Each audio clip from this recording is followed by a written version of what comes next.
안녕하세요. 인문고전 연구가 조인재입니다. 2019년 새해가 밝은 지 두 번째 주가 되었습니다. 새해에 세웠던 결심들은 잘 지키고 계시겠죠? 우리 시청자 여러분들께서는 벌써 작심삼일이 되신 분은 안 계실 거라고 믿습니다. 지난 1월 6일은 24절기 중에 23번째인 소환이었습니다. 흔히 소환은 본격적인 겨울 추위가 시작되는 절기라고 합니다. 작을소, 추울한이라는 이름으로 보면 2주 후에 있을 다음 절기인 대한보다는 덜 추워야 맞겠죠. 하지만 우리나라에서는 대한 못지않게 추운 시기가 소한절미입니다.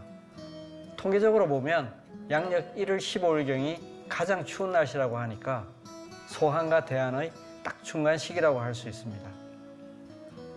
하지만 어떤 때는 소한이 더 추워서 대한이 소한의 집에 가서 얼어 죽는다는 속담이 있을 정도입니다. 그만큼 소한의 추위가 매섭다는 것이죠.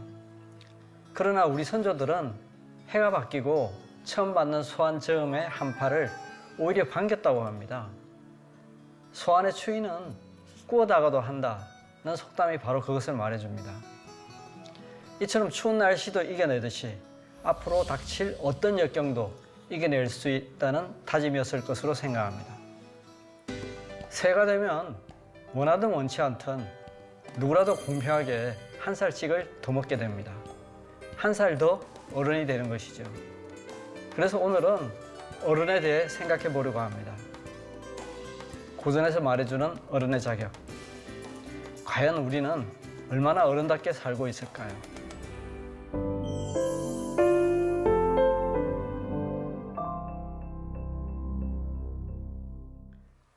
고대의 철학자 중에서 맹자는 특히 어른에 대해서 많은 말을 해주고 있습니다.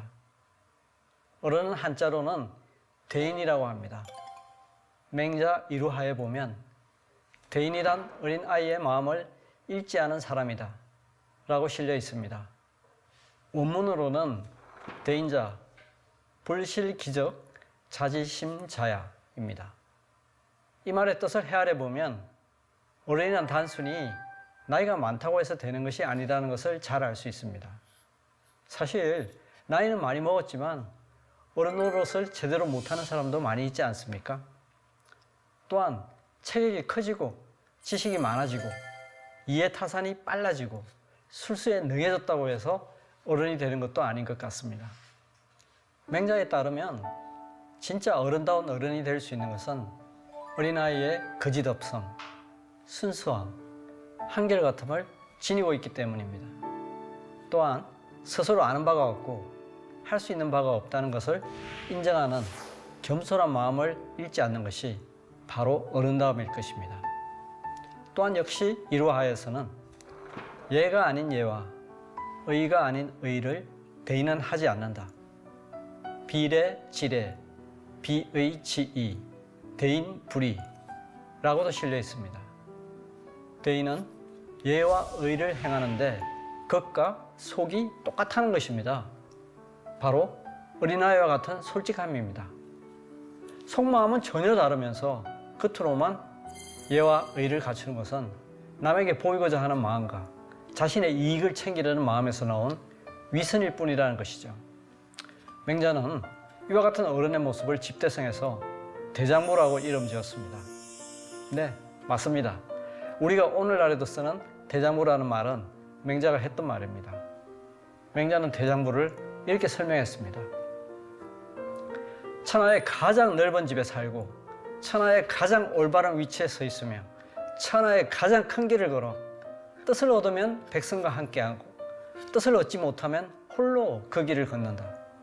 부귀함도 마음을 어지럽히지 못하고 빈천함도 뜻을 바꾸지 못하며 위엄도 뜻을 굽히지 못하니 이래야 대장부라고 할 수 있다. 여기서 가장 넓은 집에 사는 것은 인, 올바른 위치에 서 있는 것은 네, 가장 큰 길을 걷는 것은 의를 상징합니다. 이로써 보면 대인은 선한 마음에서 비롯된 인이 예지에 통달한 인격체라는 것입니다.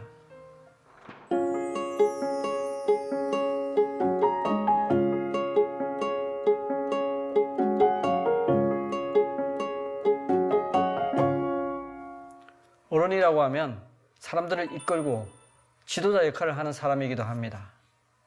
오늘날에는 사회의 지도층을 뜻하고 옛날에는 군주와 그를 보필하는 사대부를 뜻합니다. 이들 지도층은 백성의 마음을 헤아려서 그의 마음에 맞게 통치해야 합니다.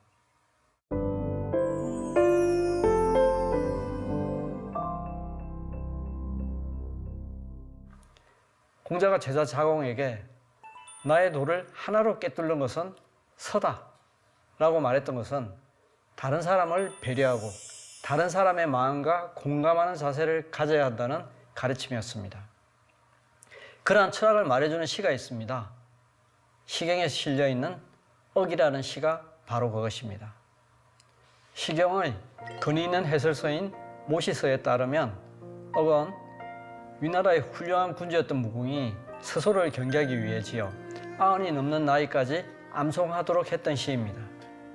이미 나라를 잘 다스려 부흥을 이루었지만 그래도 교만하지 않고 자신을 성찰했던 시이므로 오늘날의 지도자들도 충분히 경계를 삼을 만한 글이 많이 실려 있습니다. 그 중에 한 구절을 소개합니다. 복숭아를 던져주자 오야스로 보답했다. 투아이도 보지이리가 그 원문입니다. 여기서 도는 복숭아, 이는 오야스로 윗사람이 먼저 베풀면 아랫사람이 반드시 보답한다는 뜻입니다. 즉, 지도층의 솔선수범을 강조하는 말입니다. 시에서는 군주와 신하의 관계를 말하고 있지만 모든 인간관계에서 이 이치를 적용할 수 있습니다. 상사와 부하는 물론 친구 사이나 가족 간의 관계에서도 마찬가지입니다. 혹은 이웃과의 관계에도 마찬가지입니다. 어른이라면 상대방에게 무조건 대접을 요구할 것이 아니라 먼저 덕을 베풀면서 상대가 보답할 것을 기다려야 하며 은혜를 받은 사람은 반드시 보답하는 자세를 가져야 한다는 것입니다.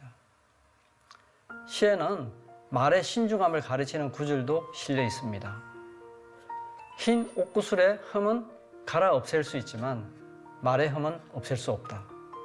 가볍게 말하지 말고 함부로 짓거리지 마라. 내 혀는 아무도 잡아주지 못하니 해버린 말 잡을 수 없도다. 군주가 스스로를 경계하는 데 있어 특히 말을 상가라는 경고입니다. 그만큼 사람을 이끄는 자리에서는 말의 신중함이 요구됩니다.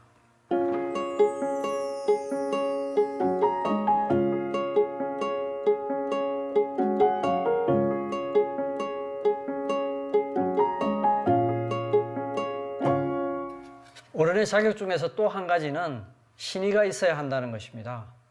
평상시에 행동에서뿐 아니라 큰 유혹이 있을 때도 흔들리지 말아야 합니다. 그에 관한 고사가 후한서에 실려 있습니다. 후한의 초대 황제 강무제에게는 미망인 누이 호양공주가 있었습니다. 공주는 강무제의 신하 송홍에게 마음을 두고 있었는데 안타깝게도 송홍에게는 이미 아내가 있었습니다. 강무제는 누이의 성화에 못 이겨 넌지시 송홍의 의향을 물었습니다.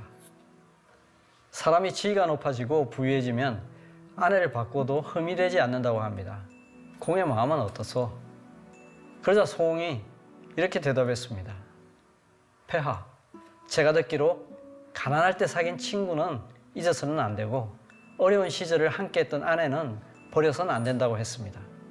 제가 이제 벼슬을 얻고 영화를 누린다고 해서 술지겜이와 쌀개를 함께 먹던 조강지처를 어찌 버릴 수 있겠습니까? 우리가 잘 아는 조강지처의 출전입니다. 황제라는 권세 앞에서도 당당하게 자신의 소신을 표현하고 어려웠던 과거를 잊지 않는 송홍의 말은 우리에게 큰 울림을 줍니다. 지위나 권세가 높아서가 아니라 바로 이런 사람이 진정한 어른이라고 할 수 있습니다. 삶의 모든 순간에서 초연한 어른이 되기는 참 어렵습니다. 다만 오늘을 차곡차곡 쌓아가면 어제보다는 더 나은 어른이 될 것입니다. 감사합니다.